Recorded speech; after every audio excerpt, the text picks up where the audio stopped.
Темата е морска, нови работни места. Тоа е целокупната економија. Кога би била лесна, не би биле ние 70 години со тој проблем. Како држава и светот не би се соочувал со тоа главно прашање, речи се на секаде, на земјината топка.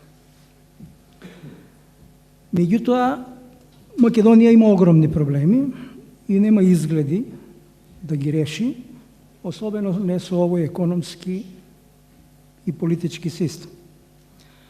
Кој ќе се каже како да се реши невработеноста,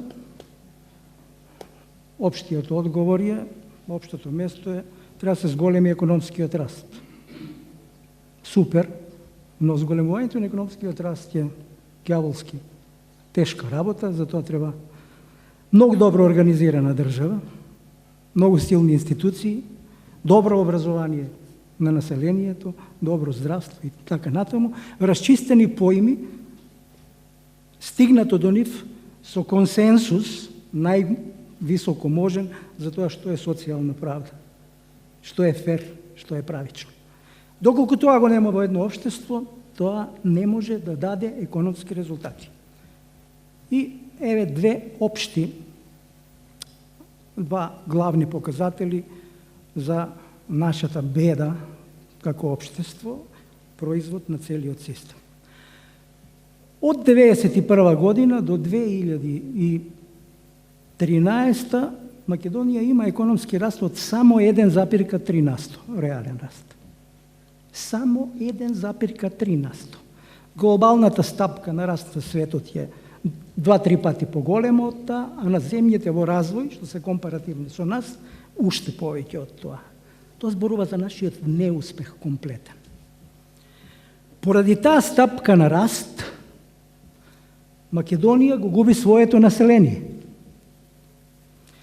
Во 1991 година Македонија имала 2.033.946 жители, тогаш имаше попис, сега без попис со прогнозите на Груевски и Ахмети имаме 2.067.000 жители или раст само од 35.000 жители, 33.505, просечна годишно само 2.395.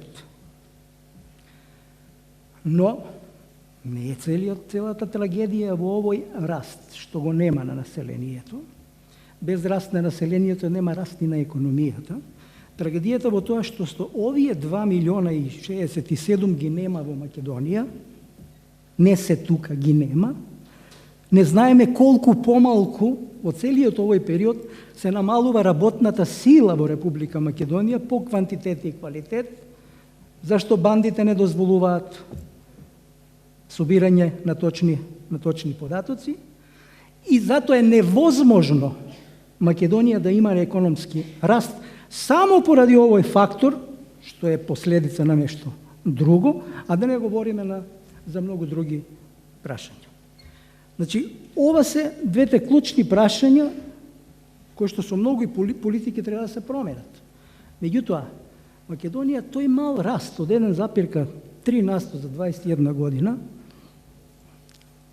ново додадена вредност која се зголемува, може и вишок на вредност да го употребам терминот, може, старија, ама добар е, независно што е од Маркс, може би некои работи ќе се ревитализираат. Македонија го губи и она малку што го произведува овде низ авении, низ Суетски канали, кои што истекуваат од земјата. Јас само ќе ви кажам неколку примери. Постои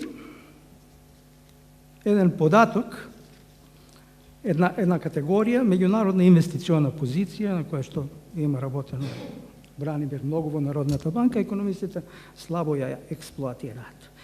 Што покажува тоа? Тоа покажува колку Македонија има побарување во странство, во секаков вид на имот. И колку странците имаат побарување во Македонија, целото портфолио во секаков вид имот. Во 2006 година странците повеќе побарувале од Македонија 1,8 милиарди денари. Во 2015 година, третиот квартал, побаруваат близу 5 милиарди повеќе отколку ние што побаруваме. Што значи тоа? Тоа значи дека Македонија секојдневно станува се повеќе поседувана земја. Преку таа состојба истекуваат големи пари од овој мал доход што го произведуваме. Како истекуваат? Еве како истекуваат. Во тие 9,5 милиарди се 4,1 милиарда инвестициите на странците. Директни инвестиции. И 3,3 милиарди се заеми. Значи, близко се доаѓаме до тие 9 милиарди, другото да го занемариме. На тие 4,1 милиарда преку инвестиции, Огнене, молим те да ми дозволиш малце, мислам дека бројките се добри. Значи, на тие странците преку тоа земаат добивка и го имаат капиталот во свој раце во секое време. На тие 3,3 милиарди Македонија просечно плаќа околу 4% камата. На тие. Македонија во странство има 4,7 милиарди, од кои што 2,2 милиарди се девизните резерви на Народна банка, на кои што добива сега помалку од 1% камата. И 600 милиона се на банките, на кои што добива можеби 0,5, а во некои случаи и минус од тоа. Значи, еден сегмент